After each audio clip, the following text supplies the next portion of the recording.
Hey, what's going on, guys? We're just touching base here with Stephen Covey's book, 7 Habits of Highly Effective People. Right now we're covering the second chapter. So, in the second chapter, it is beginning with the end in mind. And what this means is you have a clear vision, you know exactly where you're going. Just like with all the other successful people, you become and then you create. Not the other way around. You become and then you create. A lot of people have it half-assed backwards. They say, oh, once I get the success, then I'll be happy. No. You've got to be a happy guy beforehand. You've got to be influential beforehand because that's what creates the success. So that's pretty much what he talks about in this book. And he says one of the most effective ways of doing that is creating a mission statement. And that's pretty much like a creed. Like things that you say to yourself on a regular basis that are in present tense that reflect your attitude about the world. Saying things like, let's pull up a couple examples. I made up my own too, and I put them in the blog there. I'm not going to go over them in the video, but I will go over a couple of his own examples. He has succeed at home first, hustle while you wait, keep a sense of humor, be orderly in person and in work. So as you can see, they're just like rules that he follows.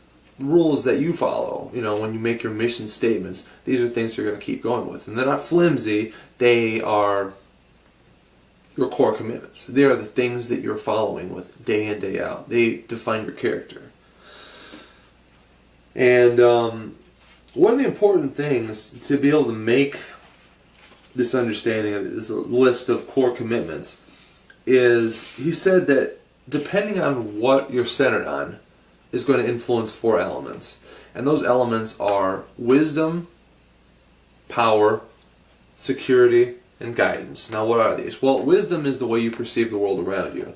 You're looking around and this is that for that reason, because it's already in your head and this is how you've perceived it to be. Guidance is the decisions that you make. Security is your self-worth, if you're feeling secure or not in whatever circumstance you're in.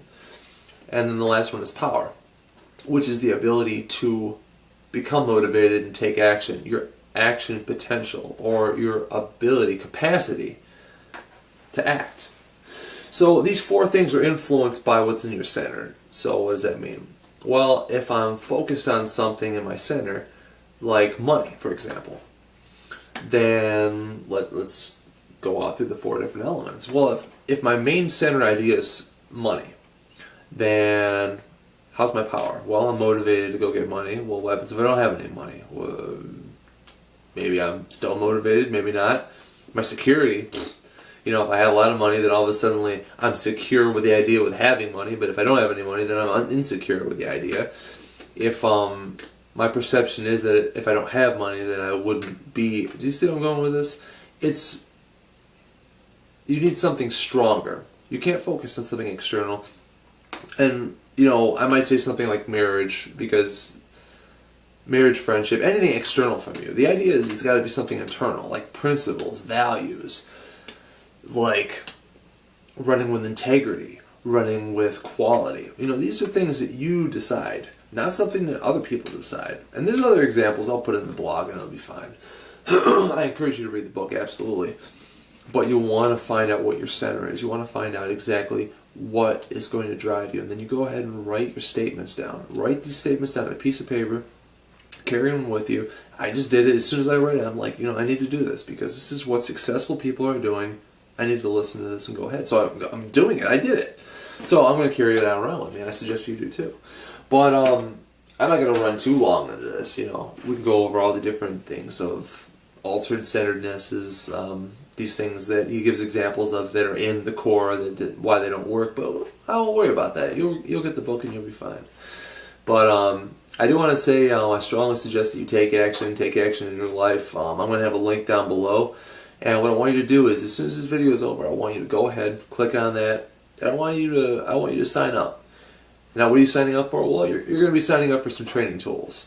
You're going to be signing up for understanding some of these principles. This book is good, but it's limited to this book. The author is amazing and other things, but if you're here, you're probably here because you want to make changes in your life. You want to become a leader. You want to do all these other things. Well, that's all great. And I'm providing you with other tools. go ahead, click on the link below as soon as the video is over. Hell, do it right now. But whatever you do, just make sure you take action. Because when you take action and you take control of your life, then you realize you're going to make amazing changes in your life. And that's really where I want you to be. So I'll continue making these. I'll continue improving myself. Hopefully you'll keep improving yourself. And maybe we'll meet somewhere in the middle. But just go ahead, take action in your life, and I'll see you next time.